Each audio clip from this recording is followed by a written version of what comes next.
Et bonjour à toutes et à tous. On se retrouve aujourd'hui pour une nouvelle vidéo. Et comme vous le voyez, je suis en VTT. Mais vous pouvez vous en douter, au vu du titre, on est là pour parler du Rock Rider Race 740. On va pas être sur une vidéo test ou avis approfondi. Mais ça fait maintenant 2 ans que j'ai le vélo et ça fait 1 an que je dois vous sortir une vidéo pour vous donner mon avis sur ce VTT. Et là, je me suis dit, fin de journée, il fait beau, donc on va profiter, on va sortir le VTT et on va en parler un petit peu. Essayer de faire une vidéo rapide, mais pour vous donner mon ressenti sur ce VTT. Et pour mettre dans le contexte, c'est vraiment mon premier VTT carbone que j'ai. Donc je fais du VTT, mais je suis pas non plus un grand spécialiste de VTT. J'ai jamais testé du matos très haut de gamme en VTT. Donc allez, on est parti. Et surtout, si jamais il y a des personnes qui l'ont, n'hésitez pas en commentaire à donner votre avis. Ça pourra peut-être être intéressant sur les personnes qui hésitent ou qui se posent des questions par rapport à la fourche ou quoi que ce soit. Alors comme je l'ai dit tout à l'heure en début de vidéo, on se retrouve avec un cadre carbone. Il est équipé en SRAM GX Eagle. On a une fourche RockShox Recon Gold de 100 mm. Donc petit point sur ça, c'est qu'ils ont sorti un nouveau modèle, parce que ça reste le Race 740, mais avec une nouvelle coloris. D'ailleurs coloris plutôt sympa parce qu'elle est un peu glace et avec une fourche différente, toujours une RockShox. Par contre j'ai plus vraiment en tête, je vous dis, en termes de VTT, les fourches, je m'y connais, mais c'est pas mon point fort, donc rentrer dans les détails, ça va pas être pour moi. Mais en tout cas, la fourche sur l'autre modèle de l'autre coloris est plus légère. Donc c'est une petite différence à savoir avec ce nouveau modèle qui est sorti. On a des roues Sunride, des freins SRAM Level T pour un poids total de 11,7 kg en taille L.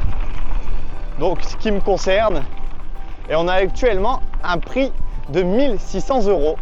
Bon, pour vous parler un peu de mon utilisation VTT, c'est vraiment le vélo que je vais utiliser le moins sur l'année.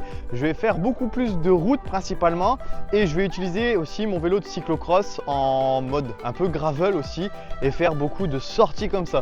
Donc le VTT en soi, j'y touche beaucoup moins que quand j'étais jeune. Avant, je faisais beaucoup de VTT, je sortais beaucoup en VTT. Maintenant, c'est plus trop le cas.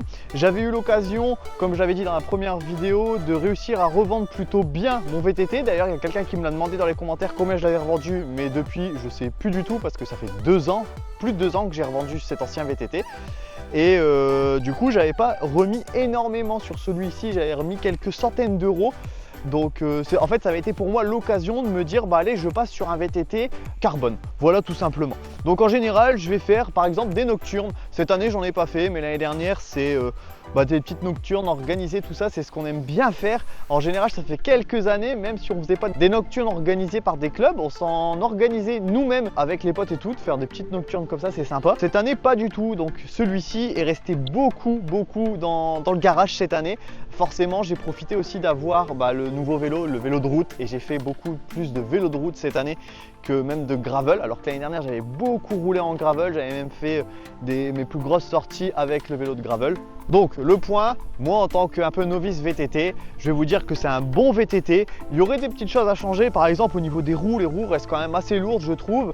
Sinon le vélo va être plutôt dynamique. J'avais vu la différence quand j'étais passé de mon ancien modèle Alu à celui-ci. Forcément en termes de cadre on était sur quelque chose de différent. En termes de transmission, il n'y a pas de souci. Le plus gros point négatif pour moi sur ce vélo là, c'est au niveau des freins. Les freins SRAM de base, on sait que c'est pas quelque chose qui a du mordant et tout ça, mais là sur le vélo, franchement les freins sont très mous, il n'y a vraiment aucun mordant. Là d'ailleurs, il faudrait que je refasse une purge parce que j'ai vraiment rien dans les freins. il n'y a vraiment pas de frein. Il faudrait que je fasse une purge et pourquoi pas à ce moment-là, si jamais j'ai l'occasion, vous dire. Mais par contre, au niveau des freins, ouais non, je suis pas fan du tout. Chose que j'étais fan, c'était au niveau de la couleur avec ces flancs belges. J'aime beaucoup les flancs belges sur les vélos en général.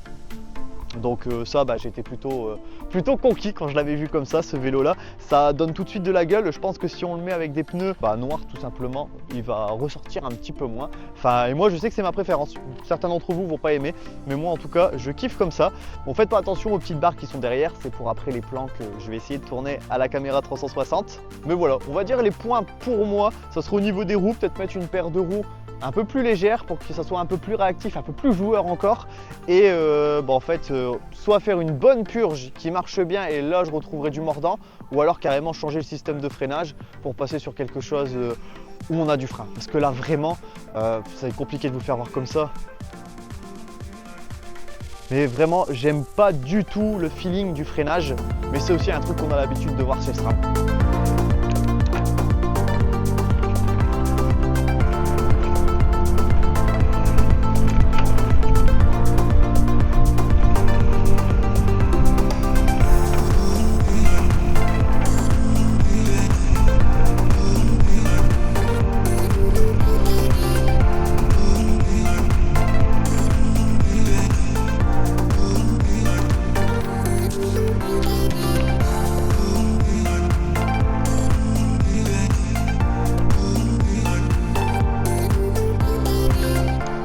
Mais voilà, après quand on appuie, ça part, ça marche bien. Reste juste à savoir si on va s'arrêter au bon moment.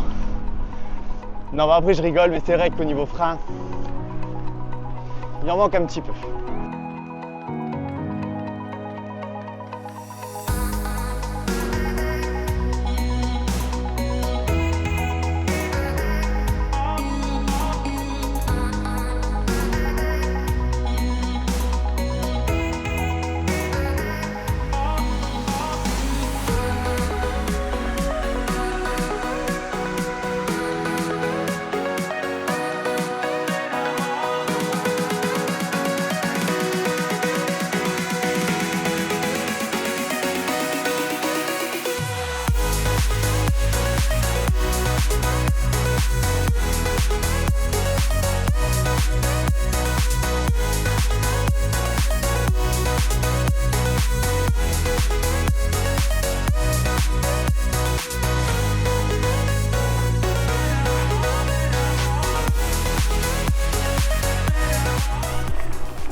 C'est cool de ressortir le VTT de temps en temps.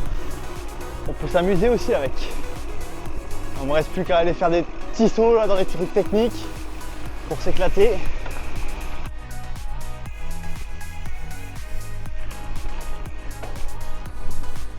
Bon voilà, surtout n'hésitez pas. Les personnes qui auraient le vélo, qui auraient cette fourche, qui auraient ces freins, à dire ce que vous en pensez. On n'est vraiment pas ici sur une vidéo test ou avis global après de grosses utilisations VTT ou quoi. Non, pas du tout. Je vous donne vraiment mon ressenti. Comme je vous ai dit, je suis vraiment pas le spécialiste du VTT en ce qui concerne les suspensions et tout ça. Pour ce que j'en fais, le vélo me suffit amplement. Il me satisfait carrément. J'aurais fait une vidéo plus détaillée si j'avais fait 10 000 bornes avec et que j'avais bien borné ou quoi que ce soit avec, mais là c'est loin d'être le cas.